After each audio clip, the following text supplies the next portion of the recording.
people hear gatekeeper, they hear judgment, they hear looking for problems, like a tests. test. It's a pass fail. You're not looking for a perfect individual that has had this perfect life. No, we actually used that term. Yeah. Like, man, that survivor badass, like you're coming in with skills and resources and resiliency. If you've ever heard the words psychological evaluation and immediately felt your stomach drop, you're definitely not alone. For many intended parents and surrogates, this can feel like a very intimidating step in the surrogacy process. People worry they'll say the wrong thing, that their past will be held against them, or that they're being evaluated to see if they're, quote, good enough. But that's not what this process is designed to do. Today, I am joined by psychotherapists Leslee and Kristin from Memorial Wellness to talk about how surrogacy psych evaluations really work, why fertility clinics require them, and what psychologists are actually looking for. Because when it comes to surrogacy, the goal isn't to find the perfect people. It's to understand the whole person and create the strongest possible foundation for a healthy and successful journey. Enjoy. Leslee, I'm so excited to have you back, and I'm just even more excited that we get to have Kristin join us as well. I feel like it's a pretty common thing where you have a lot of intended parents and surrogates, they hear the phrase like psychological evaluation and immediately become super nervous.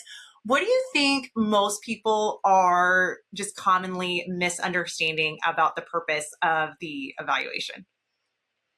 So I think when we're talking about both intended parents and surrogates, they're two different types of sessions. And I think people hear gatekeeper, they hear judgment, they hear looking for problems, like a tests. test. It's a pass fail.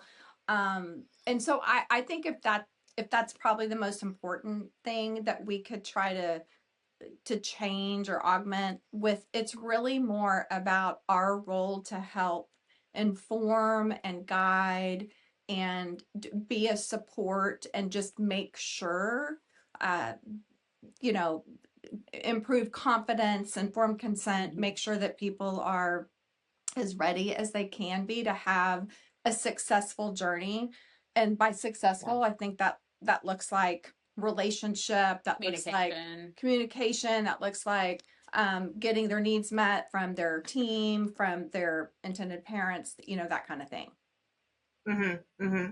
What is the evaluation actually designed to accomplish? So the evaluation, and I know that term sounds scary, but really, we like to call it more of just a time to chat, a communication time for both the surrogate and her partner. So we ask them both to be able to participate.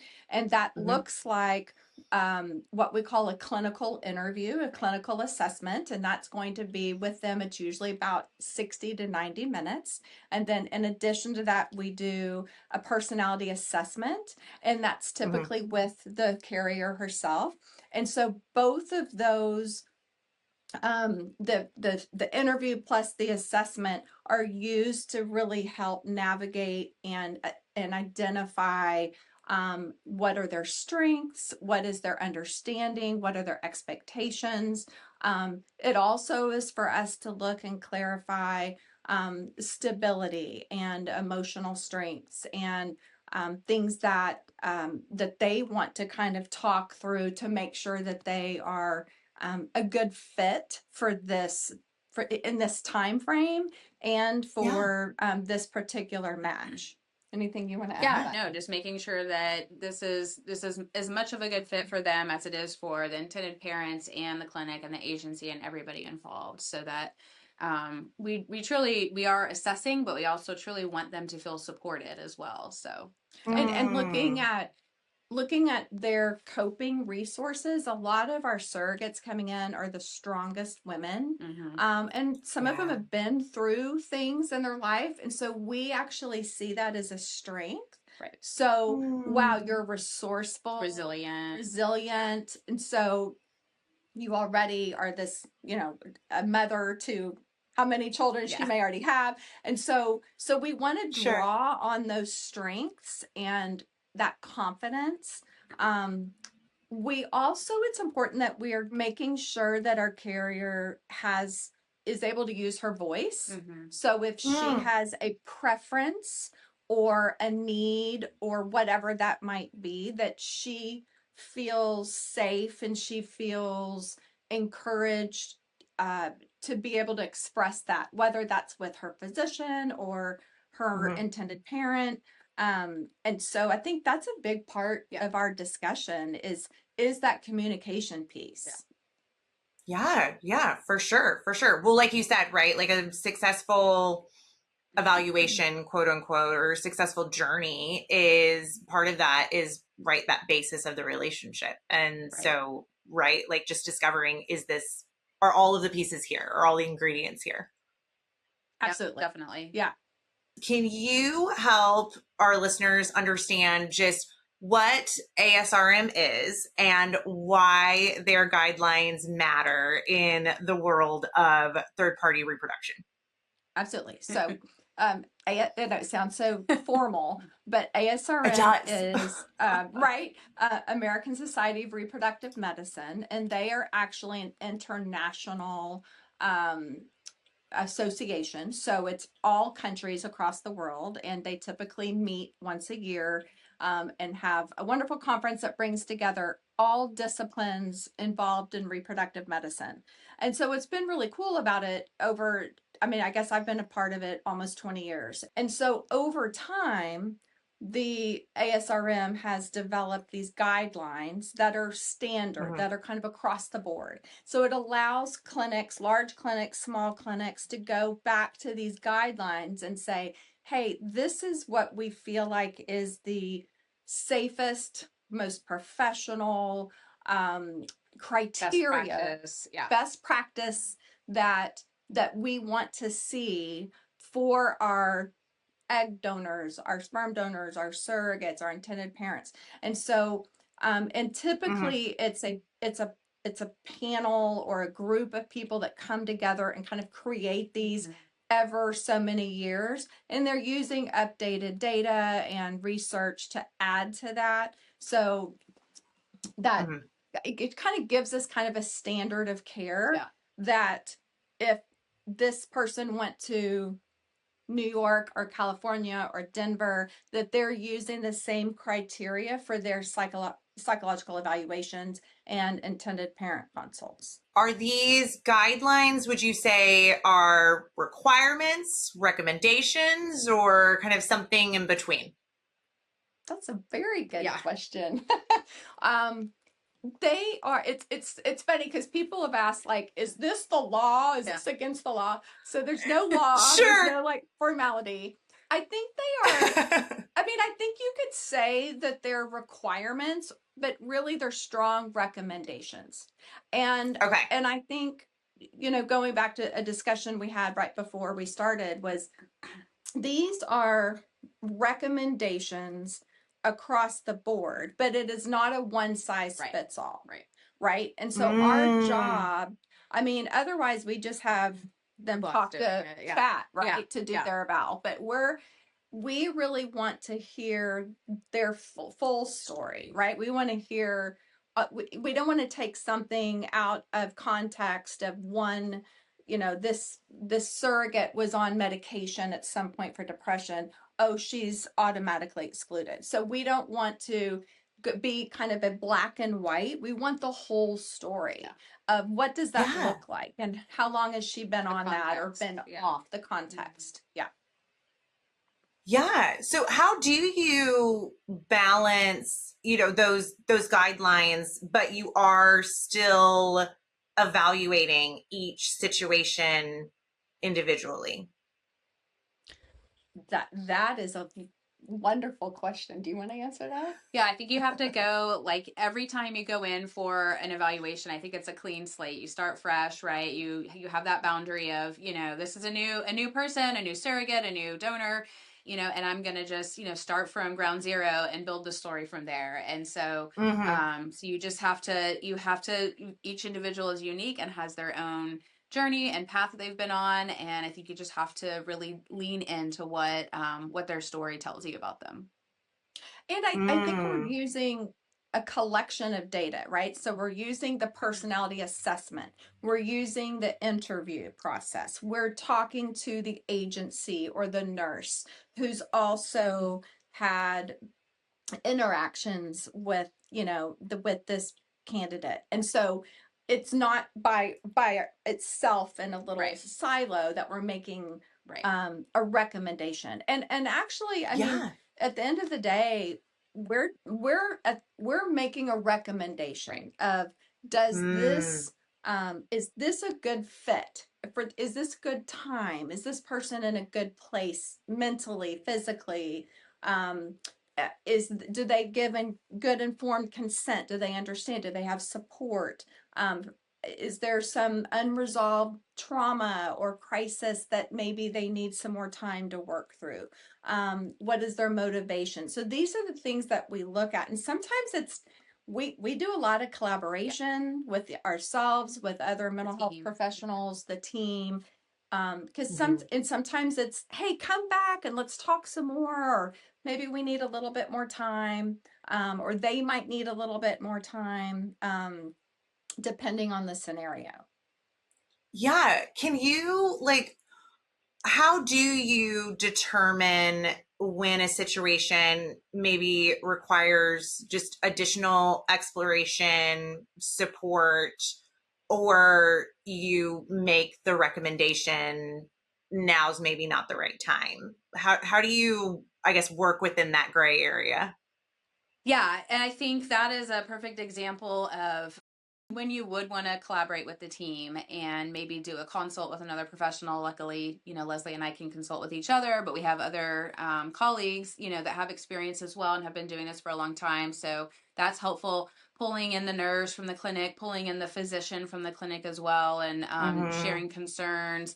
And each of those teammates also really helps us to further paint the picture, because they've had interactions, with the potential surrogate, and they've had interactions with the intended parents. And so we can take all dynamics into consideration with these concerns. And I can truly say that everyone is looking out for the best interests of all parties involved and wanting to make sure that it's a good fit when we do have to press pause. I think that statement right there, best interest of all, because it's challenging when things don't go as planned, whether it's for an egg donor cycle or surrogacy.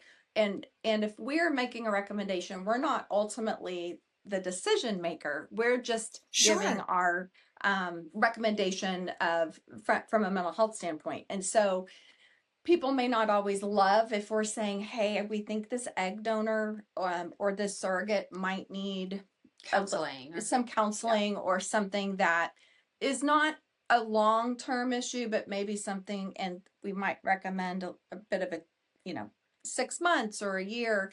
And that's somewhat unusual, but again, we look at the whole picture and not just in a silo. Right. And so while that may not be popular, it is in the best interest of both the parents and that surrogate, right? Or donor. Yeah. Well, again, right? At the beginning, you said, sometimes people may look at this as, oh, you're gatekeepers, or you're, keeping this. It is very much not a gatekeeping situation. Right. It is we're looking at this from this perspective and the whole everything. And what you do with the recommendation is ultimately up to you, but here it is. Right. Absolutely. Yeah. Right. Absolutely. Yeah. So anxiety, postpartum, mental health, medication. Post 2020, right? It feels like everybody at some point has been on some form of antidepressant or anti-anxiety. But seeing that history can make people concerned or nervous as to whether or not, they'll be quote unquote cleared. We've kind of touched on it in various ways, but how do psychologists, how do you determine or distinguish, I guess, between like a quote unquote normal human experience in versus maybe situations that do require additional support or just caution. Okay. Okay. So first I want to say what I would really recommend is, as we're talking about a surrogate candidate who's nervous, like, oh my gosh, I have to go. The most important thing that she can do is come in, be herself, share openly, not hide, not be defensive of things that have happened, because we're so not judgmental, right? Like we are not judging if she's had postpartum or if she's had. So if she can come in and have a honest, forthcoming approach, then that helps set the tone for everything. It also helps as she's taking her personality assessment to not be as defensive or not feel the need to look good or be good or do her best. We really just want honesty and transparency and introspection. And so with that, what we really look at is risk. If she's had if she had 3 children and she had postpartum with one, what we're looking at is pattern. We're looking at what was helpful. Coping. Did she seek resources? Did she seek support? How long ago? How long was she on the medication? Is this situational? What was going on in her marriage and her life at that time? So again, it's not just check the box, postpartum depression, and we're not going to see you. The criteria says that the surrogate cannot have any active anxiety, depression, any mental health, major struggles, and it's a little more vague about the history. And so that's where our skills come in, of really looking at what is that history. And so again, if this person's come in and said, I had this, but it was my first marriage and my husband wasn't around, or we had just moved and I didn't have any family. And if there's more of a situational versus I've been on medication for 10 years and I've just gotten off to do this, that's a risk. Yeah. Because the risk is we don't know how the surrogate will be off medication. We never want someone to go off of medication just to be a surrogate. Yeah. We want them go off your medication if you no longer need it, but not just to apply. Or they're on their medication and they decide through the evaluation that they're willing to go off of it during the surrogacy, which is another, to your point, not something that we would recommend either. Because again, it's best interest, right? So if someone said, I had some postpartum for a couple of months with my second child, I talked to a counselor, or I took, Zoloft for 3 months and then I felt better, or I went back to work. The one recently we had was she was going back to work and she was trying to pump and she had a lot of stress about returning to work, and that added to some of the postpartum. But once, I think she took sertraline for a few months and then was in a better space. So then we look at, okay, well then how's the last year been? How's the last 2 years been? What we look, we see that as a strength, that we have someone who reached out to her OB-GYN, right? Like, hey, I'm struggling. I might need some help. Because that's what we want from our surrogates when they are in an IVF transfer, when they are in a pregnancy. If they're struggling with, God forbid, a COVID situation, we were busy during that. Let me tell you. Or I believe it. The craziness of the world, it may have nothing to do with pregnancy, but we always say, hey, life happens. And so you cannot assume full responsibility for getting support, whether that's your agency, whether that is your intended parents. And it's hard because Kristin and I always recommend an agency. Sometimes we get an intended parent who comes in who's like, oh, I met this person online. And, sometimes that works great. I'm not saying that doesn't work, but again, Sure. we're looking at risks. Mhm. And one of the great things about working with you guys is that we know that when you have educated your candidates, you have, yes, ma'am. you're right. I know, right? Yes, ma'am. I mean, they come in so prepared, informed. You've done your own part of kind of screening. Is this a good fit? I feel like they're Yeah. very well matched. And so it's hard when when there's a crisis or something happens and they don't have that agency. And I promise everyone, we're not getting paid by y'all to say this. I truly Thank you. believe this.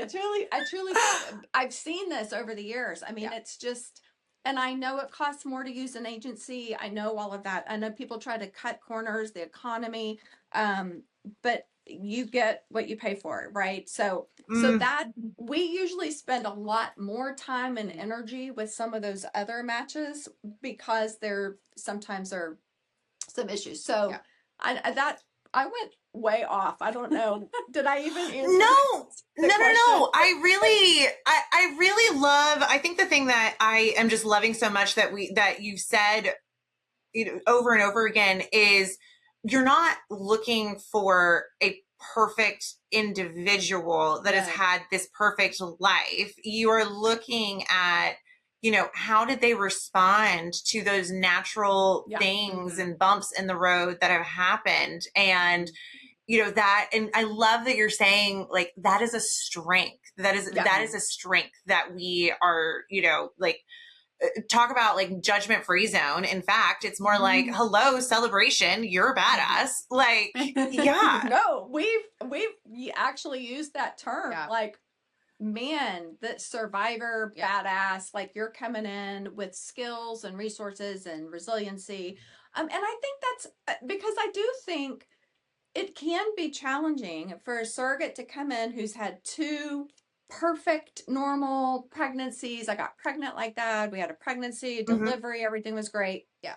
And then it doesn't always go that way. No, even if everyone's done everything correctly, that's just that's just can't control it. Nope, can't control that. No, that's the nature of this industry. It's the nature. The science is great, but it's not perfect. So it's not yeah. And that's one of our jobs in the evaluation and in the joint session that we can also talk about is really about expectations. And so, and it's interesting because I had a surrogate a while back that I think I was coming back for another match, and we had an updated evaluation.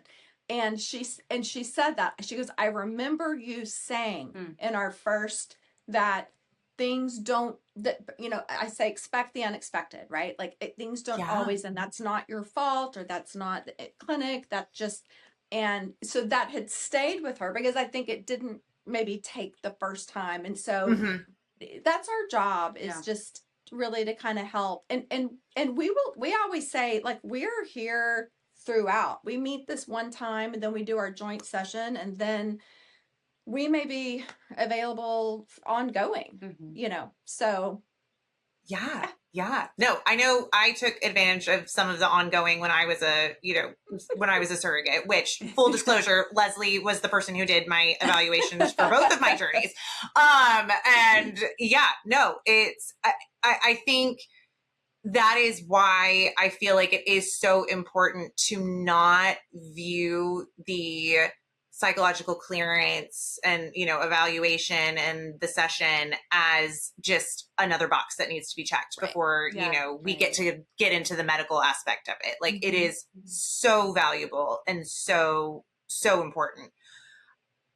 I think I think it can be a frustration, for intended parents when we say to them, hey, you're going to need another psychological consultation for surrogacy because maybe they already had one whenever they first started down the IVF road. Why might a repeat consultation still be recommended? I think, again, with that perception of, why are we here? like nothing's wrong with us. We, you know, we already made this decision. And so we often will just say, look, you, because it's recommended, your clinic, almost every clinic all the clinics we work with, will recommend that because it's for the clinic's best interest too, that this person is informed and has the resources, right? So we usually just lay it out at the beginning, like, hey, we're here as a resource. Again, we're not judging, or we want to make the best use of your time. I would say people we've already met with that are coming back is usually is more of a positive, right? It's oh yeah, we talked about this and we have our embryos and you helped us with that, with the donor piece, but now we're moving to this next piece, and it's a different level of grief. It's a different, there was grief about losing the genetic aspect, but now there's a different level of grief of not being able to carry. And so we're really there to address the grief for that intended parent. We're there to help talk with them about their preferences for when they are matched and what is important to them, what is their expectation. So again, just like with the surrogate, we want the intended parent to feel also that they have a voice, that they are able to ask, oh, I can go to all the appointments if I want, or I just had an IP consult last week, and they were both saying, well, I don't want to, if she doesn't want us in the room, they're so considerate about the surrogate, like her privacy, right? And so helping them to understand they have preferences and a voice, and that they're going to be well matched on what both parties prefer, and that typically most surrogates are like, come on in, barrier, come on in. And then, so, and I have a lot of moms I still see that use the surrogate, and they're not coming in about the surrogacy role. They're coming in because they're managing work-life stress, or they've got a 2-year-old, or they're, just dealing with life, so yeah, I don't know anything you want to add. I mean, I just always like to share with the intended parents that the purpose, in addition to what Leslie said, is that we want to provide support and education. So again, working through any other, a different layer of grief, and making sure that, and some of the things that we talk about in those sessions are really far away and feel really weird to even be talking about, like thinking about the delivery experience, and some of them will vocalize that, they're kind of more guarded because they've maybe been through a lot already, and they don't really want to think about that delivery experience, that we're just going to wait and see if we get there, So we do have to kind of, walk them through that, even though it might be uncomfortable, or they're feeling like they're getting their hopes up in that moment. But we always explain, yes, we're available for, at any point in this journey, but this is definitely our time to sit down and talk about those expectations that you have too. And so I like that part of it, because I feel like you can, even though there might be some guardedness, you do kind of see their eyes brighten up, and getting to think about, like, getting to see their baby and holding that precious baby. So I feel like that's a really good part of the conversation to talk about as well, that I like. Yeah. I love that. And I think that's true. It can be overwhelming because we're literally, well, and I don't know, do you want us to talk about the joint session piece, or? Yes, I would love to. I was going to say, because I think the joint session, I know at least at Egg Donor and Surrogate Solutions, is a requirement for us. We even if it's not a clinic requirement, it's a requirement for our agency, because we do. Thank you. But again, right, like as a coordinator, I know I have loved the fact that there has been one more just reiteration of, let's make sure everybody's on the same page. Let's make sure we all start off on the right foot. So please dive into that joint session, because I do find it so valuable. Typically, we are doing that joint session if we've done the initial consult. And ideally we would do all three, but sometimes that doesn't work. We haven't done the eval for whatever reason. So then we do the joint session, and the joint session is both parties. So that's surrogate, her partner, if partnered, and then intended parents.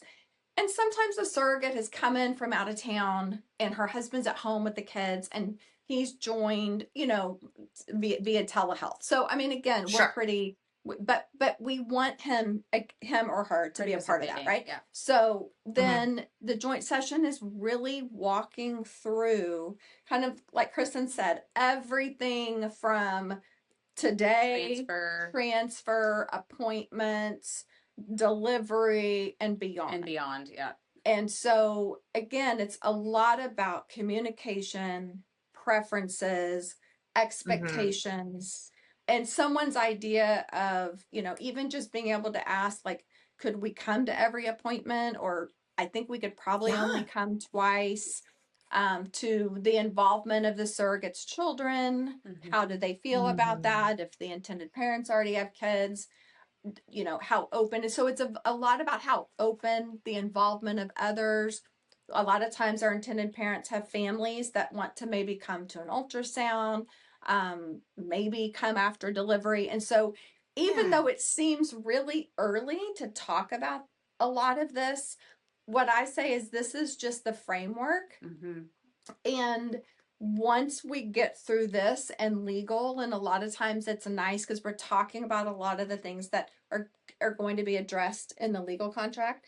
And then when they walk out, I usually say, okay, forget everything we said and just go back to 1 week at a time. And we're not focused on delivery. We're not focused on pregnancy transfer. We're what's the next step? Because it, like Kristin said, it can be really overwhelming. So we really want to help them just manage what, okay, call legal. Okay, meds for your surrogate. Okay, what's the, and so one step at a time.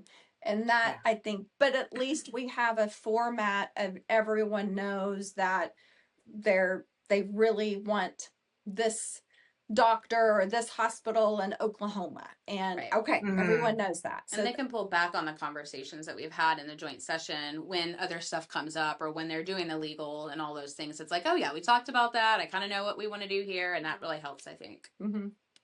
Yeah, absolutely. You've kind of touched on it. ASRM and then just the general requirement of clinics are for surrogates, you have to have had an evaluation within the year of your journey.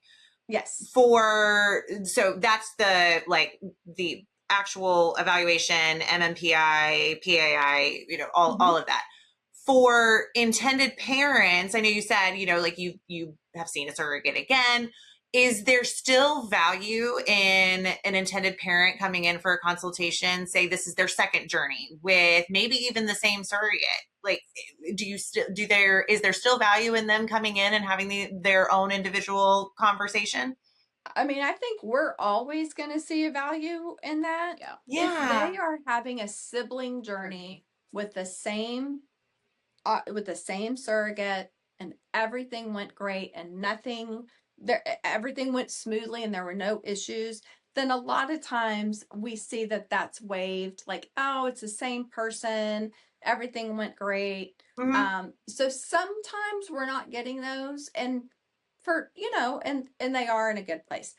But sometimes we've had a couple and they had a surrogate, and for whatever reason, there wasn't success, or there was a medical or something happened, and they're moving either for a sibling journey or for a new surrogate for this journey.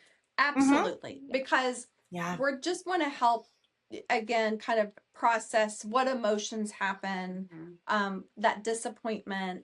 And now maybe they're a little more guarded because now, oh gosh, we're doing this again. And what if it, and some of that, or, oh my gosh, the first surrogate was so great. Now we have this new one, and we're, I'm sure she is, but we're nervous. Expectations there. Yeah. And every journey's different, even sibling journeys.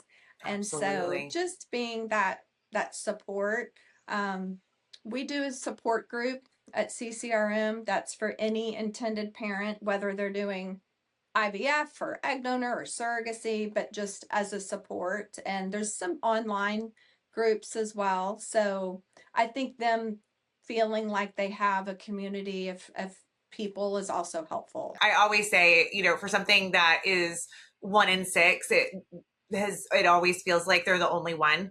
And it's having that reminder of, that support group and sitting in a room with the same people who if or anything, at least understand the language and how you're talking and what that means without having to explain it is something so wonderful and so valuable. Oh, it's Definitely. it is so great. And it's really cool too, because what we'll see is once couples are at that decision of, okay, it's been recommended that we use a surrogate for whatever reason. The minute that they might share that with their coworker or their friend, someone saying, "Oh my gosh, my sister was a surrogate," or my aunt used a surrogate. And so we see a lot of community that way. And so again, I think this goes back to what I said about being open and honest. And I just feel like this podcast, social media Normalizing it. has completely normalized and I'll have to tell you a quick story. So my first client this morning met, like, she has this whole friend group and they all used surrogates. And two of them met in our group, and the kids are like, I don't know, 8. I mean, it's pretty cool. And so then they have this whole group, and I love it. And I might still see some of them, again, not for even anything surrogacy, but we're moving or we're changing schools or a health crisis. And so, but it's really cool because they've kind of connected, and now they all have children. And now it's not about surrogacy, it's about whatever, schools and potty training and sure, and the typical like mom and parent stuff. And yeah. Oh, I love that. It's so fun. Yeah, I remember I had 2 clients, intended moms, who are in Houston, and we all figured out that they were still seeing you, Leslee, and then we became like a mini, and then they met, I think, at either a support group, or maybe I gave one a phone number. I can't quite remember, but anyway, like, they met, and their kiddos, I think, are a couple months apart, and it's so cool. It's just so fun. It's so fun to just see that connection, and it's so valuable. And let us just say, like, as a reassurance, that these families, these parents use this amazing person who gave the gift to carry their child, and they have their child, and whether they see that surrogate again or they keep up with her at Christmas or every month, what I think what's cool for us is we get to see them after, and so we get to go back to the clinic too and say, we met the baby, and they're not coming in for those issues, right? And some aren't coming in at all, but and so just, I guess, a reassurance that they're you use the word normal. They're typical. They move forward. And that's, I'm not saying that hasn't impacted them and they're not bringing a part of that. And they'll often talk about, how they're sharing the story with their child, and maybe the child has continued to see the surrogate or knows of her, but that part of them that they become parents, and they are the parent and they are the mother, and or the 2 dads or whatever it is, because we see it all. How can intended parents and surrogates approach the psychological, I keep saying evaluation, but I just want to, like, the psychological step in this process. How can they approach that in a way that helps them get the most value from it? I think just looking at it openly, and again, assuming, taking a positive intent stance, and to kind of what Leslee said, you're spending this is an investment in the process, right? You've already invested so much time and emotional, stamina and your physical health and everything else. And so this is just adding to that, right? And is a form of protection for them, of course, for everybody, but especially, for the intended parents, so that Leslee always says this, we don't turn a beautiful thing into a mess, right? We want the journey to be beautiful as much as we can along the way. And just look at it as being more proactive rather than reactive, which we have lots of situations where, it's in hindsight, this could have been talked about, if there had been some more information and things like that. And so just going into it with that, like, we want to get all the information that we can to the, not to say that that's a negative about a surrogate or, or their partner, but to say, is this a strength? How can we then look at this as a positive, and they're able to do this for us, so that they're not, just wanting to like check the box and move forward, but really fully like, be all in this. I like what you said about investment. Like, they're investing a lot of money, time, hurt, pain, risk, all of that. And so I look at our role, if they can look at it more as preparedness versus judgment, right? Like, we're preparing them for, and it may not always be success. We're preparing them to navigate the next step. Yeah. And so that, instead of just check the box, because we can check the box, we can go through and talk about disclosure and sharing and expectations, but what we hope is that they keep having conversations with themselves, with their agency, with their surrogate, and vice versa, right? And I think it's also, I wanted to add, if we've had an intended parent or a surrogate come in for a second journey that's not with the same group, I always want to know what went well. What went well? How did things go according to the plan and the script and the expectations?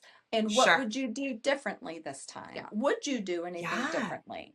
And I encourage even surrogates who are matching again, especially if it's with first-time IPs, to share, this is what I offered, or this is what I did, not to make it a copycat or a cookie cutter, but I kept a journal, or I took photos, or I played your voices, at night. All those things. And then I really like them offering all of that to the intended mother, because if she's never been pregnant or had that experience, a lot of times she doesn't really know what to ask for, or she doesn't want to be intrusive. Right. And so that way, that gives her an option to say, no, thank you. Or I don't care for that. Or, oh my gosh, yes, I love that idea. So it just fosters more of them having those conversations and the relationship. Yeah.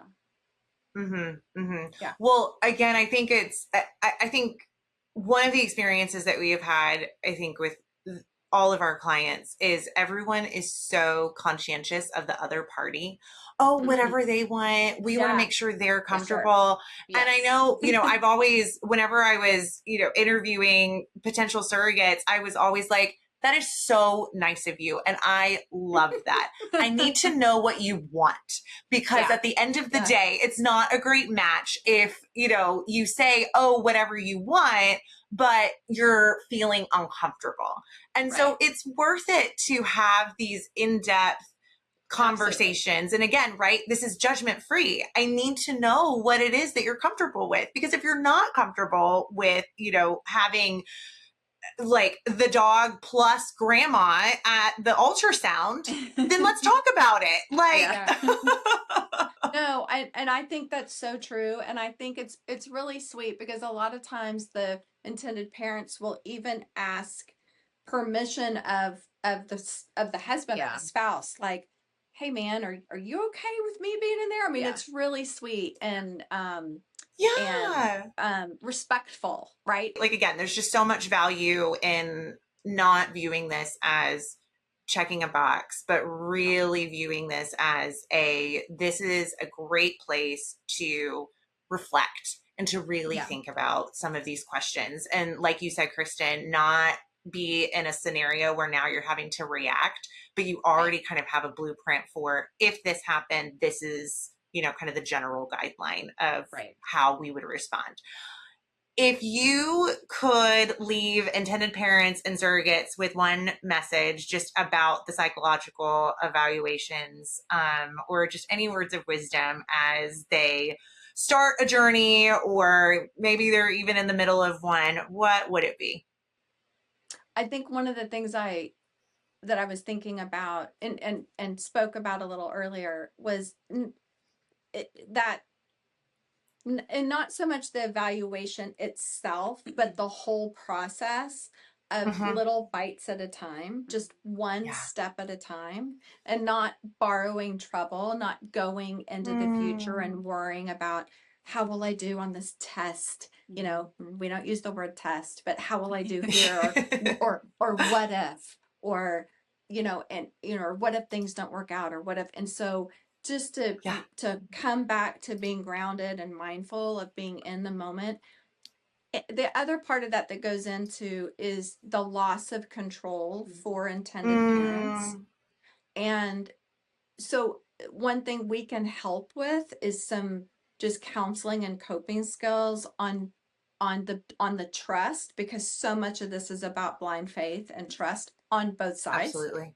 And so how to help both sides gain trust and feel that trust. And so especially for intended parents who are feeling so out of control that what they may have done for their bodies and themselves during pregnancy, that might look different with the surrogate, and how can they let go and trust, but focus on the things they can control, like communication and taking care of themselves and garnering support. And so I think that would be the other part specifically for that group is like, don't think of this as a check. Come in and let us help you. Let us help you navigate and so that you just can find joy. There's this whole saying about foreboding joy, where you're not allowing yourself to enjoy the pregnancy, the moment, the pregnancy test, because you're so, guarded. Your heart is guarded, or you haven't told anybody, or you're waiting for that shoe to fall, or that negative. And so really helping them to be in that moment of respecting that they're not ready to announce it from the rooftops, but can they feel a moment of joy with each little step, right? If we can break it down. Oh no. No, I mean, I think that's on point, and just, not being, being open to the possibilities that can come, and not being, there's a balance between preferences and expectations, and being, too rigid, and, not being flexible enough, right, on both sides. So I think we've seen that from both the IP perspective and the surrogates perspective. So in different, scenarios. So it's just, being flexible, being fluid, for both parties, I think is important.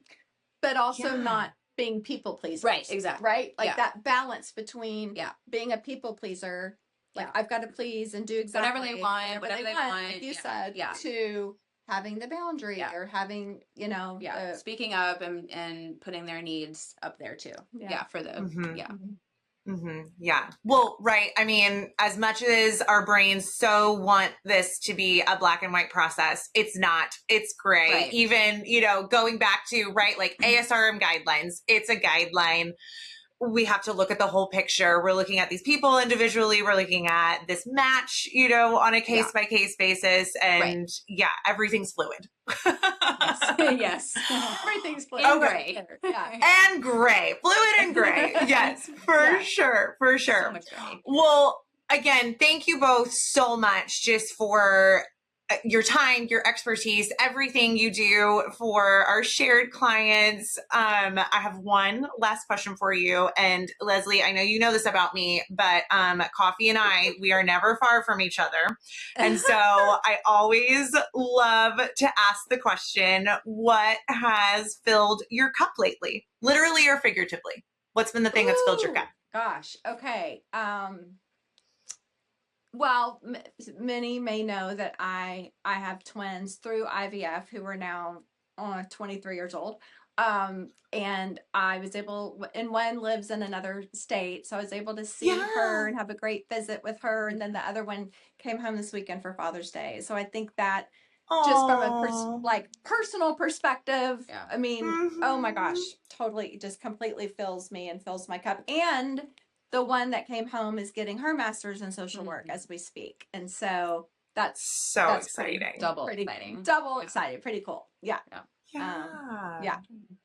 How about for you? Personally, just time with friends and kids at the pool. I was on an IVF journey as well, and in full transparency, went through egg donor solutions to have my kiddos. So love that. And so then being in this role professionally, really, not to sound cliche, it truly does fill my cup professionally and even into the personal side, because it was such an isolating experience going through it. None of my family or friends had. And so the fact that I get to have this opportunity to do this for others and help people and walk alongside them, it truly does. Like, it really does fill my cup. It's so like full circle. Yeah, full circle. Right? Yeah. It's pretty amazing. Like, this is so cliche, right? Like, but it is like amazing what we get to witness every day. Yeah. Like, and hear the intimate stories and all the, I mean, it is a gift. Yeah. That we get, truly.